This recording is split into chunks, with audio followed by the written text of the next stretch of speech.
Ashamaa akkam jirtu nagaa keessanii nagaan kiyyaa bakka jirtan isiniyaa haa ta'u jecha hordoftoonni koo akkam jirtu ani koomediyaan keessatti torban darbee laargoo mata duree jedhuun qabadhee isinii dhiyaadheen jira. Kutaa tokkoffaa isaa laargoon gosa lama ta'uusaa laargoo gosa lamaan keessaa tokkoffaa laargoo raphii akkasumas laargoo bishaan fakkaatu laargoo furdaa laargoo jamoo jedhamee kan beekamu laargoota kana lamaan barachuun keenya akkas ni yaadatama. Qabiyyeen isaas maalirraa akka hojjetamu keemikaalota akkamiitti fayyadamna kan jedhu waliin barachuun keenya ni yaadatama. Har'a immoo laargoo tokko qulqullummaa isaa yookaan kwaalitii laargoo sanaa kan inni ittiin beekamu tokkoffaa uffata baasuu danda'uudha. Lammaffaan immoo arafaa yoo kennuu danda'e. Sadaffaan harka keenya irratti effektii yoo hin finne ta'e yookaan immoo harka keenya ni daalacheessa ni kukkuta yoo ta'e laargoon sun sirrachuu barbaachisaa. Inni pH jedhama chemistry of laargoo. pH sana reenjiin inni keessatti argamu sirrachuu danda'uu qaba. Proportioniin akkaataan itti hojjetamu purposely proportioniin isaa beekamuu danda'uu qaba jechuu barbaadenne. Makallattumaan gara laargoo sanaa arafaan ni kennu. Hawaasni xiqqoo fayyadamee faayidaa irraa argachuu akka danda'utti ni ilaalame laargoo kana walumaan ilaalla.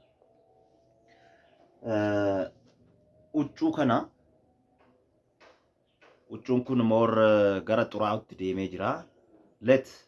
Huccuu kana asuma keewwannu. Huccuu kana kan bishaanii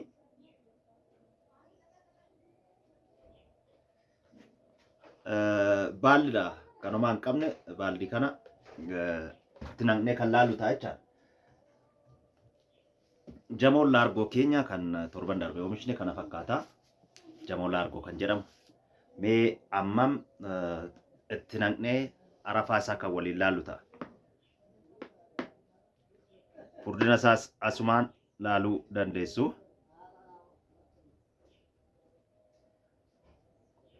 Furdaadha.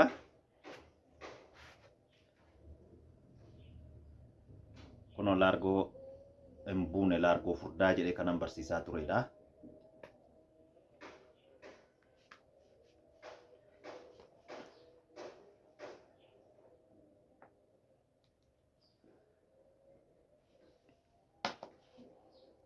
So ammirraa hir'ibne omtuu hin jiru jennee yaaduu dandeenya.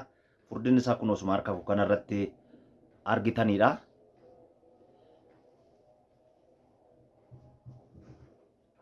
Bakkuma isaatti kan deebinu ta'a.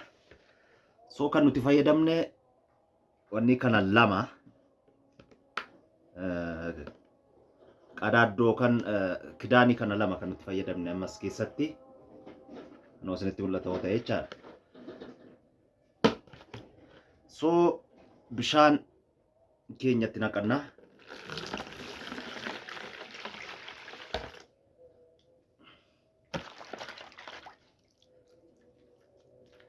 Bishaan erga itti naqnee booda gara huccuu keenyatti cuuphuu or soaking kan jedhamutti deemna.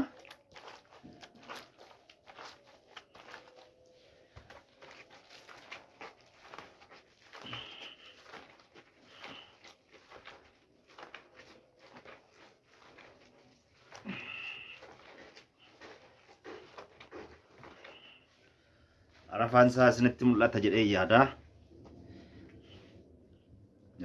Arafaan isaa baay'ee arafa qabeessa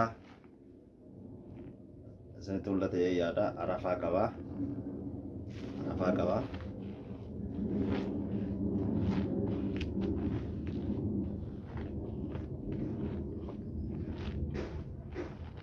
Egaa rakkina bakkaatti jennu isinitti mul'achuu dhiisuu danda'a yaada.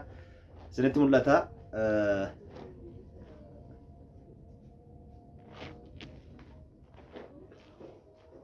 Walumaa galatti arafaa baay'ee kan qabuu fi huccuu hedduu kan itti jijjiirree ittiin miiccachuu dandeenyu kana fakkaata productiin keenya har'aa yookaan oomishni keenya har'aa. Egaa haala kamiin kan hojjetamuu danda'u jenne ilaaluu dandeessu. Baay'ee arafaa kan qabudha.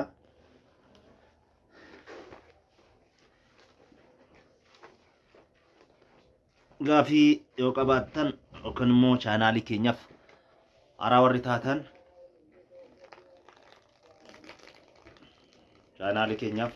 taatan barachuuf ittiin guddachuu warri barbaadan gatii salphaadhaan manuma keessatti kan hojjetamudha. Kapitaala hedduu kan isin gaafatu miti. Kapitaala xiqqoodhaan qarshii hedduutti dabarfachuu kan argachuu kan dandeessanidha. Kana fakkaata gaa laargoon tokko qulqullummaan isaa arafaa inni qabuu fi uffata inni baasuu danda'u irratti fi konsamshinii nuti fayyadamne yookaan nu qusachuu ni danda'a kan jedhu irratti kan hojjannu qulqullina laargoo. Kanaafuu haala kanaatiin gaafii soo qabaattan gaafattanii barachuu namoonni barbaadan karaa yuutuubii kiyyaa koomediyaan urgeessaa jettanii bal'ina isaa achirraa ni argattu. Bal'ina isaa achuma irratti isiniif fe'een jira. Telegiraamni koos koomediyaan urgeessaa jettanii tiktookii koorraallee achuma irra kaa'een jira. Barachuu ni dandeessuun isiniin jedhaa. Baradhaa gatii salphaadhaan. Maashinii kan gaafatu miti. Maashinii namoonni baay'een maashinii barbaada jedhaniit yaada isaanii gabaabsanii jiru. Maashiniin barbaadu manuma keessatti keemikaal reaakshiniidha kan inni hojjetu. Kun amma maashinii miti kan ittiin hojjetame. Harkumaan kanan hojjedhe jechaadha. Keemikaal reakshinii waan argamu mi'ootuma mana keessatti fayyadamnu irratti hundaa'een kanan hojjedhe.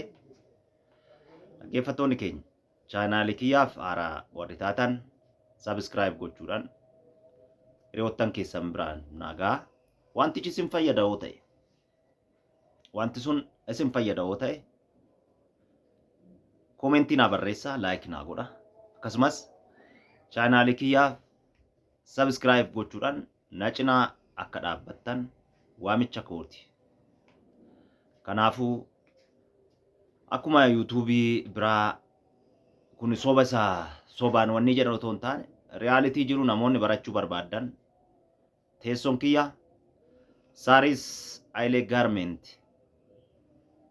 Garment